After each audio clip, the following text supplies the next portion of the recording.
Welcome back to another week of Marvel Snap over-the-air card updates. We're coming in with 3 different changes this week that are all buffs. And again, I absolutely love it when the Marvel Snap team attempts to make some of these underutilized cards more appealing by making them a bit better than before. Let's dive right into it here by looking at some of the changes to Forge. Still just a 2-1 in his stat line, but the bonus that he provides to the card that you play after him will be increasing from +2 to +3.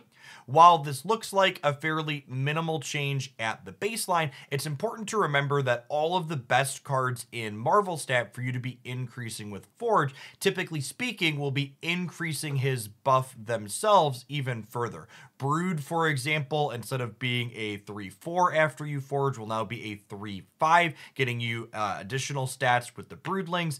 Something like Multiple Man gets copied across the board multiple times. Something like Deadpool doubles a few times over the course of the game. So while on the surface level, this Forge buff is minimal, when you look at it in the macro sense of everything that you want to be doing with Forge in the format, this 1-point increase is going to end up being 2, 3, 4, or maybe even more than that over the course of the game as it scales with good synergy cards.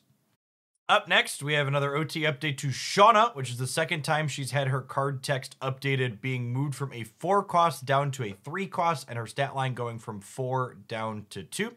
This actually makes the last 4 energy card that was originally released in January, that Zabu season, to finally move from 4 down to 3. Second Dinner notes that all of the cards in that season were originally balanced around that really busted Zabu design that made 4 costs too cheaper, and this card has really just struggled to gain traction with that 4 energy stat line.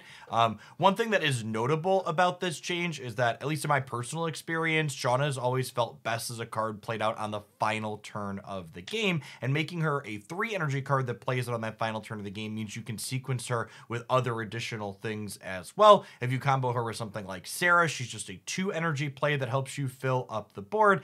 And with Shauna becoming more playable, perhaps this can be the extra push that Dazzler needs to move over the top, since she's also struggled to see some play despite getting promoted to 3 energy herself.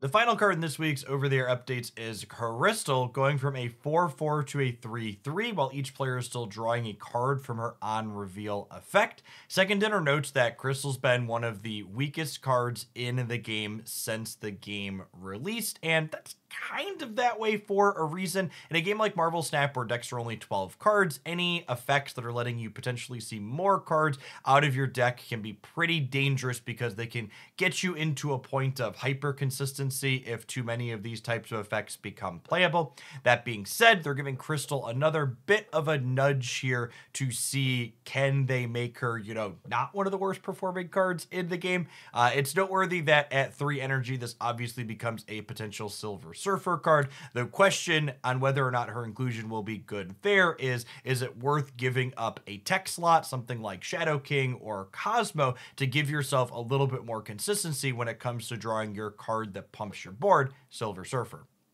My initial early read on these changes, I don't really expect them to be metagame shattering, but I don't think they need to be metagame shattering to be successful. I think using these over-their updates like they are to take cards like these that are underperforming and weak and making them a bit better, so people that enjoy brewing off the beaten path stuff can find a little bit more success with what they're doing, is a phenomenal way to approach it. I'd love to know what decks you're excited to try out with these cards in the comments below. I'll definitely have highlights here on the YouTube side with whatever we come up with on my live stream over the next couple of days to showcase what these new cards can bring to the table. As always, if you enjoyed my views on the topic, snap the like button, and hopefully we'll see you back again real soon for some more Marvel Snap content here on YouTube.